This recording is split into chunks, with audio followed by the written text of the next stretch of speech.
Doctor Hamid साहब, sir क्या situation है? एक बार फिर हम देख रहे हैं खित्ता एक बार बैक टू जीरो हो गया है और कुछ बेहतर होने जा रही थी सिचुएशन। मामला टेक्निकल की तरफ थे। 14-15 को इत्तलात थी पाकिस्तान में टेक्निकल मुज़ाकरात दोबारा हो जाएंगे और वो आगे बढ़ेंगी चीज़ें। ये सारा कुछ होते होते एकदम से ये जंग की सूरत हाल क्यों पैदा हुई? शुक्रिया। देखिए अरसलान, मैं नहीं समझता कि ये एकदम से सूरत हाल पैदा हुई है। डे वन से ही, जब से पाकिस्तान की एक तरफ से कोशिशें जारी हैं कि हर हालत में खित्ते में अमन आए, तीसरी आलमी जंग को होने से रोका जाए, और सबसे बड़ी बात ये कि पूरी दुनिया जो आपने हुर्मुज के बंद होने से चौक हुई है उसको दोबारा से एक रिलीफ दिया जाए। उसके साथ साथ हमने देखा कि इसराइल जो स्पॉइलर है, जो कि खित्ते में जंग चाहता है, खित्ते में इंतशार चाहता है, जो कि अमेरिका को इस दलदल में घसीट के लाया, वही इसराइल और नेतन्याहू जो चाहता है कि अरब ममालिक और ईरान आपस में दस्तो गरेबा हो और इनकी आपस में जंग हो। वो स्पॉइलर का जो किरदार है वो मुसलसल अदा करता रहा। आपने देखा कि अमेरिकी कांग्रेस में लिंडसे ग्राहम के जरिए इस सारे मुज़ाकरात के अमल को मशकूक करने की कोशिश की गई।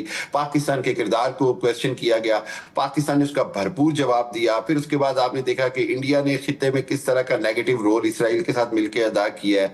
लेकिन सबसे बड़ी बदकिस्मती यह है कि प्रेसिडेंट ट्रंप, जो कि खुद अपनी मकबूलियत के कम तरीन दर्जे पे हैं अमेरिका के अंदर, वो ये समझ ही नहीं पा रहे हैं कि किस अंदाज में यहूदी लॉबी ने उनको ट्रैप किया हुआ है और बार बार वो उसी जाल में फंस जाते हैं। यानी कि पाकिस्तान की कोशिशों से जो ये अमन MOU साइन किया गया 14 निकाती, उसके नतीजे में जरूरी था कि उसके नकात पर अमल किया जाता। खुसूसी तौर पर लेबनान के अंदर जो बदतरीन बमबारी और फस्तायत जारी है इसराइल की तरफ से, 30 लाख लोग बेघर हैं, 5000 से ज्यादा लोग शहीद हो चुके हैं। उसके ऊपर हर हालत में इसराइल को रोका जाता, बजाय इसके कि सूरत हाल को बेहतरी की तरफ ले जाया जाता, टेक्निकल मुज़ाकरात को बेहतर किया जाता। लेकिन आज जहां पर खड़ी है दुनिया, उसके अंदर मैं समझता हूं कि बहुत बड़ा रोल प्रेसिडेंट ट्रंप की उस नासमझी का है, उस रौनत का है, उस एरोगेंस का है, जिसके तहत वो बार बार ये बात कहते रहे कि हम ईरान को तबाह कर देंगे, हम ये कर लेंगे।